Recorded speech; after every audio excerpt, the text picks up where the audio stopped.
His name is Tyler Mrus, and he is with the BYU Cougars. Welcome back to BYU Sports Nation, your day-to-day Cougar Sports play-by-play. Jarom joined alongside Blaine Fowler. Let's bring in the aforementioned new assignee for BYU men's basketball. Tyler Mrus joins the program from Moscow, Idaho, where he's finishing up with the Vandals. Then he'll join the Cougars. Tyler, how you doing, man? I'm good. How are you guys? Hey, we're stoked to get to know you a little better. Thanks for joining the program. First off, tell us, one, what it was like to play against BYU, and then you jump in the portal and you're like, oh, those guys are interested in me? I've already got some buckets in that gym. Yeah, it was surreal, man. It was I've never played in a March Madness game, so that game was probably the closest to being in that kind of atmosphere and environment. The fans were crazy. It felt kind of like an NBA game. And the talent, it was different playing against that type of talent. And it was funny. Right when I entered the portal, there was a couple of my teammates. One by the name of Kyson Rose. He's from Utah. He kind of manifested this whole situation. He told me, he's like, man, I think you're gonna fit great into that BYU system. You can just be a good shooter for them. And yeah, I mean, I was hoping they would hit my phone, and when they did, I had to jump on it, and I'm blessed just to be here. Shout out Kyson Rose. There we go. A new recruiter on BYU staff. So, Tyler, let's talk a little bit more about fit. So, obviously, you had multiple options where you could have gone. You had the opportunity to play down here. But what was it about the program itself that made you feel like this is the right fit for me as I move forward? Yeah, first of all, I'm a winner. And looking at this roster, this team's going to do a lot of winning, and I just want to be a part of that. Part of being on a national championship team, and just kind of the level and competition that I said before. I want to take my game to the highest level possible. Then the end goal is to play in the NBA one day. I think this is the best possible situation to help me improve and get to that level. I just like the guys around, the guys that I met, and the coaching staff has been amazing. So, this staff certainly we like to call it Provo. They have so much experience at the next level. What was it about their conversation with you that was like, okay, they can actually help me get to the next level? Because that's certainly one of the strengths of the program at this moment. Yeah, it's all the coaches just being around, the NBA, and it's not even just the coaches; it's the nutritionists, the strength coaches. They've all been around the NBA. And, I knew that with this kind of support staff and the resources that this school has, I know I could take my game to another level. Tell us about Kevin Young. Obviously, you've had a chance to interact with him. Your first impressions of Kevin Young, and when you think of Kevin Young, what do you think Kevin Young can do to unlock your potential and help you get better?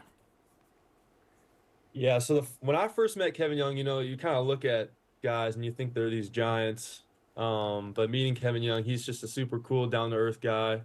Probably one of the coolest coaches I've ever met, easy to talk to. And like kind of I said before, he's just been around the NBA for so long. He's been with, guys like Reick for the 76ers, guys that are kind of like me, who are 3-and-D guys. And I just know he's been around a lot of great talent, and he knows what it's like to get to the NBA, and he knows how to win. So yeah. Yeah, I was going to ask you the comps, but you mentioned Reick, so you're hoping that you don't come out in the second half. Is that the idea? Like last thing?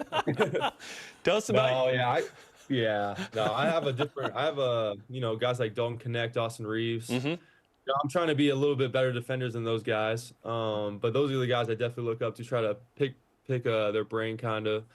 Take little bits and pieces of their game, but yeah, there's a lot of 6'6" shooter white dudes in the NBA. More yes, than there are. Yes, there are. Duncan Robinson. Yes, there are. Yeah, exactly. And the thing that those guys get wedged into, like 3 and no D a lot of times. So what is it that you bring on the defensive end that has you excited and fans should be excited? Because Kevin Young mentioned your defense in his quote in the release when you were signed.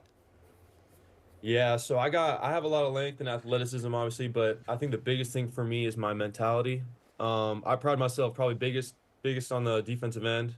My shooting is going to come and go, but every possession I'm going to defend, and I want the competition. I want the other team's best wing player. Going against guys like Richie and AJ is just going to help me make my defense that much better. I'm excited to compete against those guys. You guys were just comparing, Tyler, you and Jarom, NBA guys, and of course the fans are like, well, who's he like? Like, is he like Whit Mag? Is he, who's he like? Is he like Trevin Nell? And we're all going, well, he's kind of a combination. He shoots it like Trevin, but hopefully he plays defense like Moet does. That would be a great combo. Replace two guys with one guy that can do both of those things. As you've had a conversation with KY and the staff, have they outlined what they hope your role will be with this squad? Yeah, they kind of outlined it to like more of like a Trevin Nell role, you know, getting in, shooting the ball, spacing the court. They obviously want to develop my game and add different things like passing and driving. They didn't really talk about my defensive, you know, side. I don't think a lot of people expect a lot of stuff defensively from me, and you know, I think a lot of people are going to be surprised. So yeah, I'm gonna be my, you know, I'm gonna be my own player, but yeah, people are gonna see. People are gonna see when I step on the court. Let's talk about your journey. I always like learning like where people have been and what they've overcome. So where'd you grow up? And I see Seattle in there. I see Alaska Fairbanks for your freshman year, and then the last 2 years at Idaho. Yeah, I spent my high school career in Seattle. Had a lot of, you know, Division I interest and offers my sophomore year, and then going into my junior year, the transfer portal happened, COVID happened, so I lost a lot of opportunities. So Alaska Fairbanks was, you know, the only spot that gave me a full ride Division II offer. And I didn't want my family to pay for college because I had 3 younger brothers. So you know, I was going to go there, kill for a year, and then, you know, work my way back to that Division I level. And that's where I kind of ended up at Idaho. And I fell in love with Idaho kind of similarly how I fell in love with BYU. You know, great community, people out there are amazing. The coaching staff was great. The arena was probably the best in the Big Sky. And you know, I did my time there. Well, actually, my sophomore year, I only played in 2 games because I don't know if you guys are familiar with the Paul George leg injury. That kind of pretty much happened to me. You had that? Oh my goodness. Yeah. Thankfully, thank God that it didn't break the skin, but you know, I was gonna say not a compound fracture. No, but still painful. Yeah. Oh yeah. Oh, Jeez. Worst pain I've ever been in. Shattered fibula in 5 pieces. Tore a couple ligaments in my ankle. Had to get a plate and 12 screws and a tie rope. So you know, I'm like the winter soldier of legs. Wow. Yeah. So yeah, it's been a crazy journey, man. And then Wow. now I'm here. I'm just blessed, man. I've been, you know, working my butt off to get where I'm at right now. So you know, I'm gonna be working hard every time I get on the court, every opportunity I get, because I can see how fast it can be taken away from you. Yeah. You know, it's not forever. Was it in the run of play? What happened on the injury? Yeah. So my teammate turned the ball over, and I was trying to run down, get like a LeBron chase down block, but I didn't have that kind of athleticism, I guess. Landed on my leg kind of bad, and yeah, I snapped it, and I was out for the whole year. It was a really tough year. Wow. Physically, obviously, but more mentally for sure.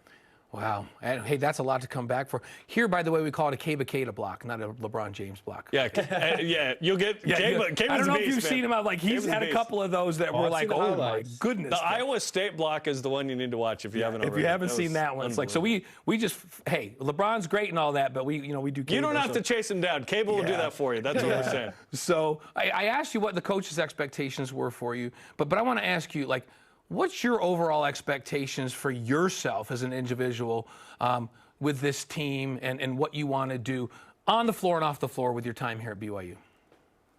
Yeah, I know there's going to be a lot of growing pains. Like this is a new level, new guys for me. But you know, the end goal for me this year is, you know, gain experience and keep getting better throughout the season. And I want to, you know, do as much as I can to help the team win, whatever that may be. If that's shooting, defending, you know, I just want to be a piece that can help this team go all the way.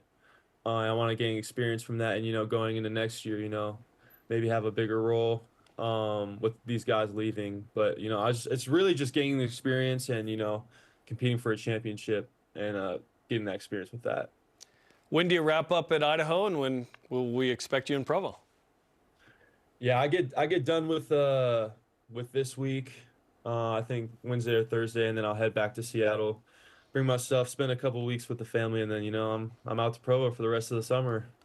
Awesome. Well, we can't wait to have you here, man. That's crazy, that injury that you went through, but we can't wait to see you again in the Marriott Center, this time in white and blue. So thanks for the time, Tyler, and best of luck with finishing up finals, I assume, at Idaho. Thank you for having me, guys. Awesome. Thanks, Tyler. Looking forward to seeing you.